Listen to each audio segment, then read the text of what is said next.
Et bonjour, le paracha de Balak.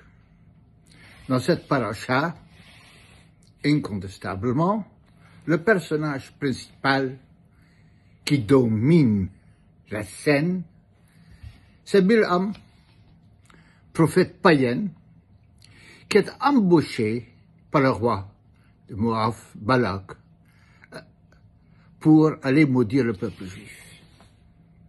Et c'est avec plaisir, avec joie, qu'il va s'acquitter de cette tâche. Du moins, il a l'intention. Hachem ne lui permet pas d'aller maudire Kibaruchu, parce que le peuple est béni. Alors, entendant que le peuple est béni, il va surenchérir, il va dire, alors je vais bénir le peuple juif.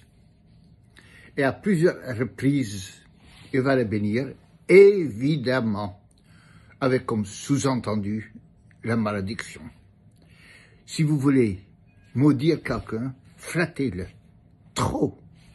Donnez-lui tout le bien que vous pouvez lui parler. Ça va lui monter à la tête et finalement, ça va le chuter. Voilà la stratagème de Bilam, qui est encore toujours utilisé en politique et partout. Alors, en route, lorsqu'il se met en route dans un premier temps pour maudire, avec son ânesse, il y a un malach, un ange, qui barre la route, mais Bilam ne le voit pas. Et Bilam se met à frapper l'ânesse, jusqu'à ce que l'ânesse dit, ça fait 3 fois que tu me tapes, pourquoi tu me tapes? Et c'est un des épisodes le plus impressionnants, enfin, sur un certain niveau, dans l'histoire de Chumash, parce que depuis le Nachash dans le Gan Eden, depuis le serpent, on n'a plus entendu des animaux parler. Et ici, c'est l'ânesse qui se met à parler. Vayiftach Hashem et piha atom. HaKadosh Baruch Hu a ouvert la bouche de l'ânesse. Et voilà et Bilam, naturellement, lui répond. Alors il dit, parce que pour ce qu'il dit, c'est une histoire extraordinaire. Pourquoi est-ce qu'HaKadosh Baruch Hu fait ce miracle de faire parler une ânesse devant le prophète?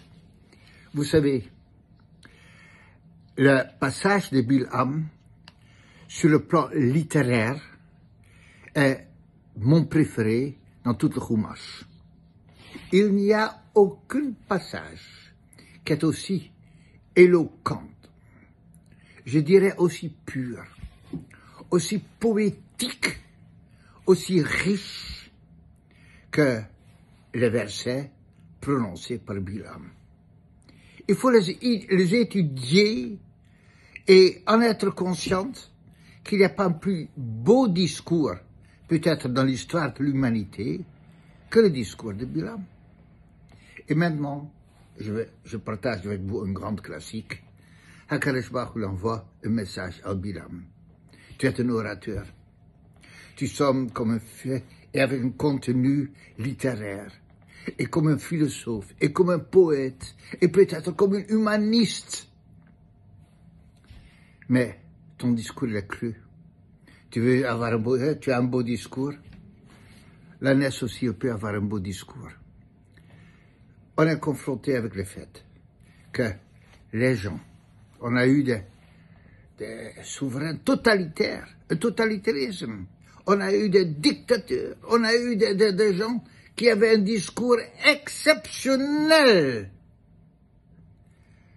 Mais ils n'avaient pas de valeur humaine pour autant. C'est un abus de la parole. Alors, la plus belle parole reste une paroi, une façade dans laquelle il n'y a rien.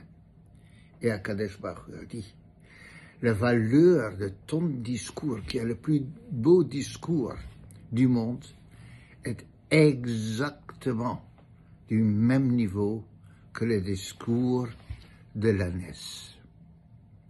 Il y a beaucoup de gens qui parlent beaucoup, même des professeurs à l'école. Un prof de philo, je peux entendre. Mais de littérature, des écrivains français, avec un discours poétiques, mais ils n'ont rien à dire. Ou ce qu'ils ont à dire est d'un vide, d'un creux. Et c'est ça la confrontation entre Bilham et son âme, et son ânesse. Shabbat shalom à tout le monde.